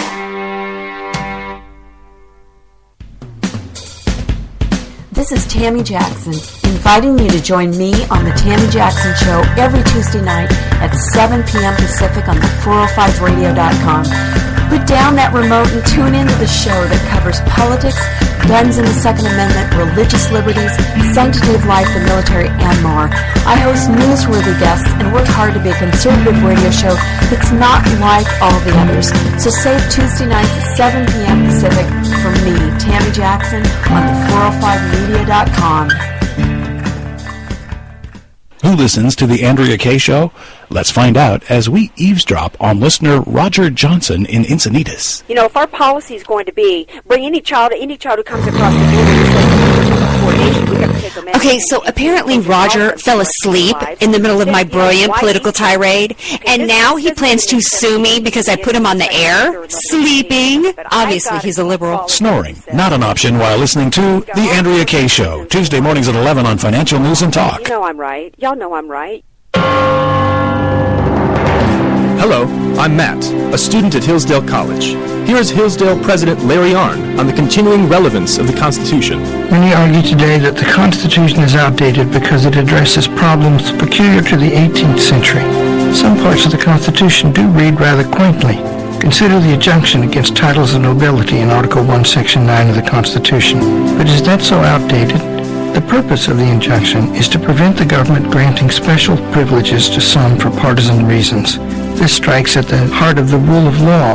The crony capitalism so common today is a place where the government bestows favors and tax dollars on some businesses to give them a leg up over others. This is exactly the kind of thing the Constitution was meant to prohibit. The Constitution is not so outdated after all. This Constitution Minute was brought to you by Hillsdale College. To join the national conversation on the Constitution, go to constitutionminute.com. And we're back now. You're back. We Now. were Yeah, you trying guys to are be back. back before. Right, but we couldn't be Sacco back before. Hey, guys, you're failed back. to Hey, thanks, Sacco. hit the button. Hey, guys. Again, that's that's 2 errors Hey, guys. already What? per show. You're back. Thanks. And that's Sacco at Twitter, at SAOKO-TACO1. Hey, Sean, did you shave that? Yeah. That back? Yeah. Okay. I You're back, shaved by it. the way. I'm Yeah, back. your mom's back? Yeah, we What? shaved that. Oh, God. Why does he set himself up like that? He can't help himself. That is so easy. So, hey, listen, we have excellent news. Awesome. Excellent news. Look, the American middle class is finally getting a little bit of breathing room. Thank goodness. Gas prices are through the floor. Down. I'm so excited. Lowest they've been in a long time. People finally have a little extra money in their pockets. It costs me half as much to fill my tank It now. is. Look, we are a big part of that. We're driving the price of gas down through shale. Private land? We are pretty, yes, on private, of course, not federal property, Right. because It's all private land. This administration, don't let them snow you with any kind of bullshit garbage they're talking. No, this is all private venture, private exploration, and so we have a huge supply right now. Gas prices are in the tank. See how I did that? Hey, good that job. Thank you. That I nailed that. I'm here. I'm impressed. Woo! I'm here all night. Well, for the next 24 minutes. Which is a really crucial time right now. We have a slow recovery. Mm-hmm. So this is really something that is helping the American people. So what better time than to announce that we should increase the federal gas tax? Oh, well, those damn Democrats. Why are we... Ooh, the problem is there's some Republicans on board also.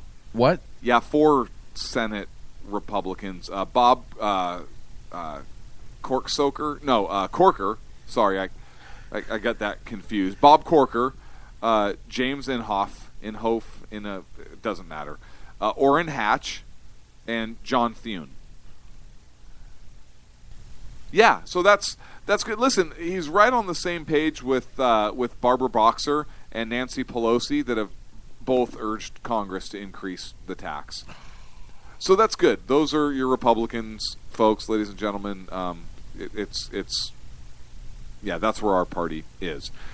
So let's look at this for a second. First of all, we have Americans with some extra money in their pocket now, which is good. We've been hurting. As a nation? Yeah. And economically for a while.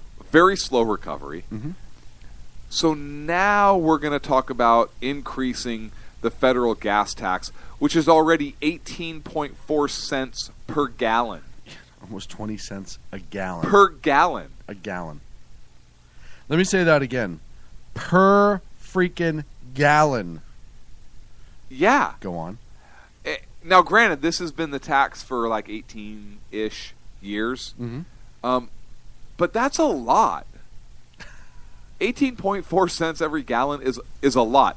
And the money was supposed to be earmarked to pay for transportation projects. Don't care. But now they're saying, well, we have more fuel-efficient vehicles. There's a large, like a $16 billion funding gap. Not our problem. It is, but here's where the problem really lies. Did we not pass a stimulus bill or something like that was supposed to go to shovel-ready projects? Wait, what? For infrastructure? Huh. That's weird. I'm pretty sure we did. It's weird. Where'd it go? Well, we had to buy light bulbs. We had to buy... Where'd it go? Hold on, I'm working on this one. It went to a small amount of peas. I don't know if anybody knows where it went. And now they want to increase our taxes, or a federal gas tax. Oh, my God. And we just got hit in California. I was just going to say, California, we just got nailed with the gas tax because we have to pay for this train to nowhere. And so they might as well put it on the taxpayers that don't really want it to do that. They couldn't pull the money from somewhere else. All the money that we could be cutting to fill that gap, and this is what the systemic problem with Congress is. We have a financial gap. Oh, we have to close 400. How much is it? $16 billion. $16 billion. We have to close that $60 billion somewhere. Oh, how are we going to do it? Close Homeland Security. Oh, no. Close Department of Education. No, let's just tax the hell out of the people that are already paying for it. And again, this isn't a tax on the lowest brackets, the ones that don't pay taxes. This isn't a tax on. This is a tax. This is a tax on the small construction guys who drive their trucks everywhere and have to have a big truck to do How's the about work. salespeople? Salespeople. How's about anything? You think this won't roll over to the price of goods and services that get transported Of course via it truck? does. This is it's not just a few more cents per gallon of gas, and then that's all we're paying is at the pump. Right. This is going to Those costs get handed down. Yes, this is going to get rolled into prices of goods, of services, name it. Consumers are going to eat this. Consumers are going to eat this cost up through a rise in prices. So, and now some people are saying, well, but with prices the way they are now, well, now we have enough money that we can actually afford this kind of tax increase. Okay, what happens when the price of gas goes back up? Right. Are you going to roll this tax back? Right. When does Congress roll back taxes? Ever. When was the last time they've ever dialed it back a little bit? Just a wee. So there's an idiotic argument right there. Well, and look at you have to look at what's behind this and the systemic problem with Congress.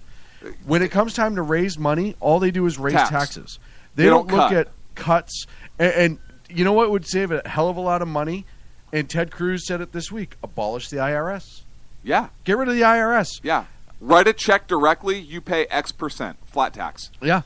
Call it beginning of the year. You can pay off your taxes and be done. No returns. We don't need to be.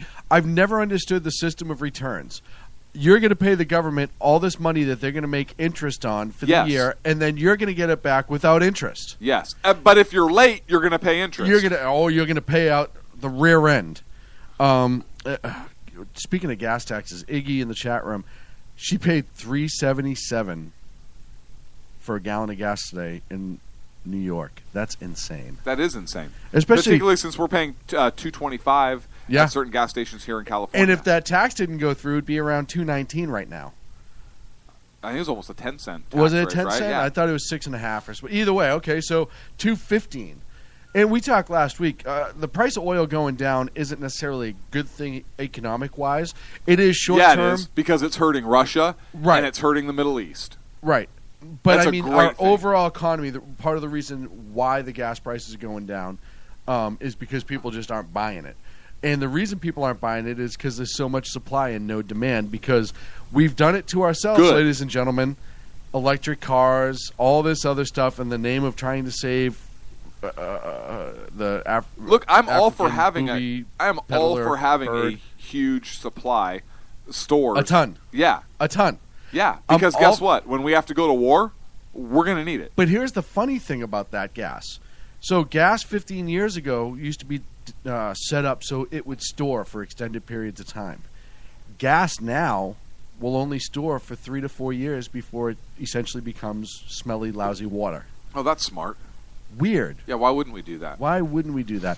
And it's being done that way by a federal government who's mandating it under detergents and all that other stuff to keep it clean for low emissions. So you can't even, if you're a private person and you wanted to store gasoline, you know some states limit the amount that you can store. So right now the price is $3.22. Say I'm a private, say I have 5 trucks and I own a farm and I want to go out and buy 500 gallons because at this price, that's a great amount of money for me to use throughout the year. Most counties and states have like a 100-gallon limit under safety. Now, don't get me wrong. I don't want you putting it in glass bottles and storing it in your basement. Yeah, you should probably have some sort of actual container to hold it. Right. But at the end of the day, why are we limiting the price, the amount of gas that we can store as private citizens? Because. Next question. Right. And it's done through fire safety. Oh, too much gas on one. Well, that could have a fire. Right. Okay, well, I've seen a plane explode in the sky. Nobody worried about that fire. I mean, we can't insulate ourselves from everything, nor can we do it under the guise of trying to keep people safe. We have all these ridiculous Look, I can laws. understand you don't want 500 gallons of gasoline stored in a residential neighborhood. Right. I see that. But you're right, on a farm? Yeah. So maybe small cities business can regulate. I don't know. On a related note, Keystone Pipeline. Oh, weird. Update. So the bill is gaining steam in the Congress, and I actually read a report that said that the Senate would be 4 votes away from being able to override a veto. I don't know where the House would be. But this can be done. Look, there are Democrats that are on board with the Keystone Pipeline because it's important to their districts. And they know that if they vote against it, they probably won't get elected again. Weird. And a majority of Americans are want for this. Yes, They want it. are for this. So I think that it could be done. I think that the Keystone bill could override a presidential veto. And so this is one I'm going to put this on my bill watch. There's some speculation that Republicans would have to put it on, attach it to some kind of legislation that'll get that 67 vote majority to override a veto in the Senate. But the fact that, because that would give the Democrats then some cover saying, well, I voted for this, but yeah, Keystone was attached in districts where maybe it's not a huge deal, right? Mm-hmm. So I'm very interested to see how this plays out, because I think Congress can actually shove this one right up the president's. Yeah. In other news in California, Barbara Boxer. Yay! She is not running in 2016. Hey, like the Monopoly song. The great news is Kamala Harris. I believe it's Camila. I think the K is silent. Oh, Amila? I don't know. Harris, the state attorney general. She's super conservative. She's the first attorney general in state history to be elected without any public safety endorsement or support, I believe. Thank goodness. I think. Am I right on that? Thank goodness. Yes. I think I am. There's somebody you wanted to help. So obviously she's the former district attorney of San Francisco County, so obviously a huge supporter of conservative values. She announced today that she is going to be running for the Senate seat, for Barbara Boxer's Senate seat in 2016.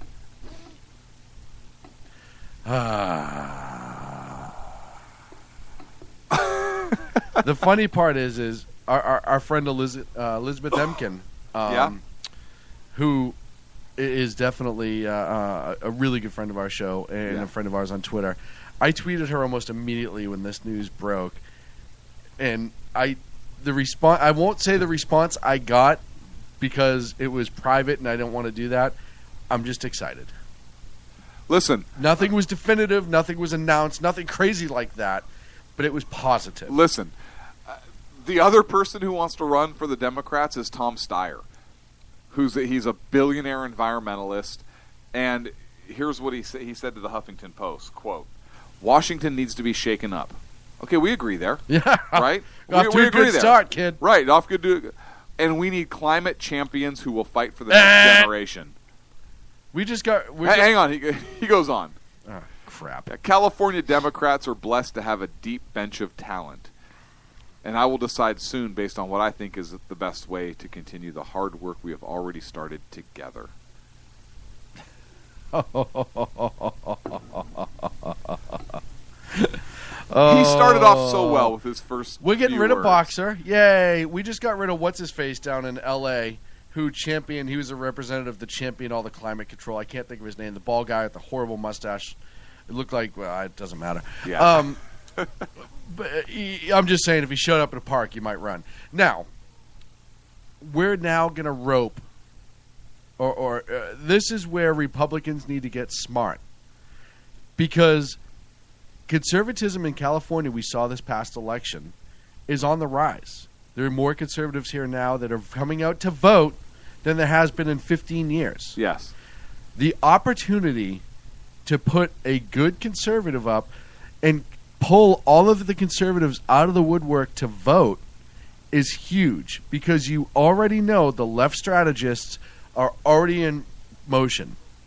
And this is when I get pissed at the Republican Party and the conservatives for writing off California. If you get one conservative in either as a senator, think about what that says to the state when you start getting into presidential elections. I mean, I know it's going to be at the same time, so it's kind of moot on this point. But local elections, presidential elections, in general, the governorship in California, et cetera, et cetera, et cetera, you actually have a lot of conservatives here that just don't come out. And the numbers balance. If you get conservatives out to vote in California, the Democratic machine, the leftist progressive machine, can be challenged. But you have to do it. If they don't start pouring money in right away, they're missing an opportunity like you wouldn't believe. And you have to find really good young conservatives to run. If Elizabeth isn't interested in running, I only threw her name out there because she's a friend of the show, and we love her. And we do love her.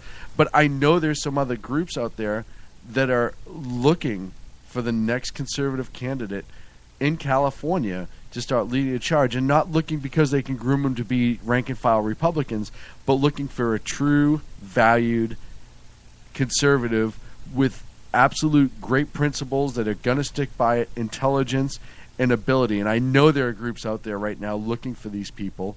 I know firsthand. I'm not one of those people, trust me, but they're looking for them.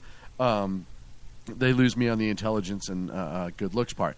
But we need to start now. We have 2 years, and I know the presidential election is huge, but think of what a message this would say to conservatives all across the country if you can steal one of those senatorial seats from the Democrats.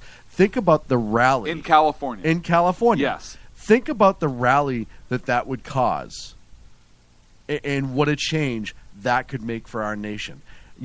California is the petri dish of horrible Democratic ideas. I've said that before, and I'll say it again.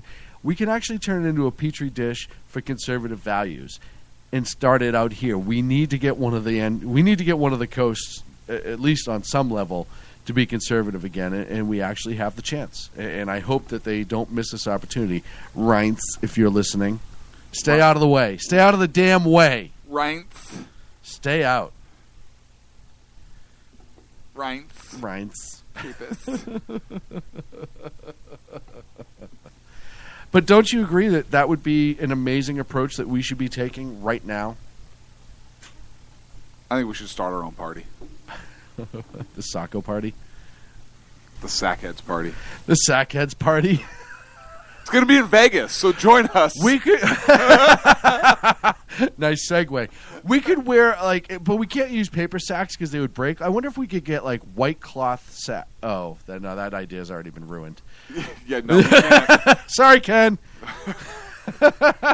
White sacks on our... We just come out and just show everyone we're Christians. We can have... Oh, wait, we have a big cross on the... Right. All right, maybe that's not a good idea. Okay, to show we're Americans, like a big eagle holding a wreath. No, that can't be good either. Done either. If only there was a symbol. No, I'll forget it. Like red and black, because it contrasts really well. Something like that. The last 3 minutes of the show is brought to you by satire, ladies and gentlemen. Before you go running out, Ken says don't forget to carry a torch. Like the Olympics, right? To get people to rally around you. And listen, hey, to show that we are all in one, we're all together, we'll burn a lowercase t. Yes. Together. Right. For together. That way it shines bright for everyone to see. Right, so it shines bright. It'll be great. And we should do this all at the Conservative Black Caucus. Absolutely. To show togetherness. What? Hey, guys, we're here.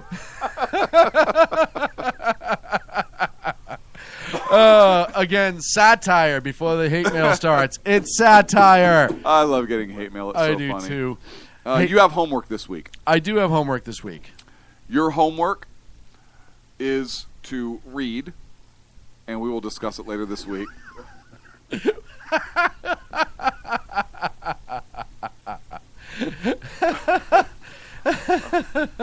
Okay, that was funny. Sorry for the distraction. If you were in the chat room, you'd know. Your homework is to read the two treatises of government by John Locke. Okay. And we will discuss it this week. Is it more than 5 minutes? Yes. All right, well, it might take me a week. And also, since Common Core and everything is a big topic, I recommend to all of our readers John Locke's Some Thoughts Concerning Education. Well, there's a lot. Look at you. You have to start a reading list. I was supposed to put one together. Yeah, I know. A while ago. I know. I was supposed to grow hair. A while ago. On places other than your back. Right. From the ears up this time. Right. You basically have a full body beard. You look like Captain Caveman, like if he would have got a bowl cut, but like in reverse, so the top being bald. I need to get a Captain Caveman. Captain Caveman! And for any of you who've seen Sean, you know that I speak the truth. You'll see it in Vegas when you come to Vegas. Freedom Fest 2015 in July. You will see it there. So check out the readings and the writings of John Locke, if you will. Some thoughts concerning education. Absolutely. Hey, folks, just a reminder, this Friday on the SHR Media Network, starting at 4 p.m., Liz Loris, Soldier Talk Radio, does have her special 2-hour special. You do not want to miss it. It's about suicide prevention in the military, and how suicide affects soldiers and military families. Make sure you check out the exceptional one, the amazing one, the guy we can't wait to hang out in Vegas and drink some foodies with. Ken McClinton, Monday through Thursday night here on the SHR Media Network. We may even pour a little out to the homies. That's right. 6 p.m. on the West, 9 on the East. Friday mornings at 5 a.m. on the West, 8 a.m. on the East. Ken wants to know if we're going to hang in Vegas. Let's get back to our earlier topic. Oh, man. Evan Miller reports back tomorrow at 4 p.m. here on the SHR Media Network, followed by, news and commentary with Dan Butcher, followed by the Evan Miller Report, then the exceptional one himself. Make sure you check out Thursday morning, 11 a.m. Pacific, for Southern Sense with Annie, and I believe Dan's co-hosting that this week, and all the other great shows here on the SHR Media Network. Special shout out to our sponsors this evening, Windrock Financial. Check them out, as well as POF USA, Patriot Ordnance Factory Firearms, the finest in AR-15 platform in the world. And I say that I'm going to say, you know what? In the galaxy? I'm going to Universe. say yes. Known and unknown. Ooh. Inner and outer space. Black holes included. What's Ken? Does Ken? No, unrelated question. There was a comma, period. Separation of thought there. Ken says the NAACP marches in celebration of the hanging of Tex. Exceptional conservative show. Hey, I want to know, Ken, what are the chances of us getting into the conservative Black Caucus? Yes. Like, could we have a Gene Wilder moment? Yes. To get in, or could we be made do that? honorary something so that we could hang it in the studio? That would be honorary.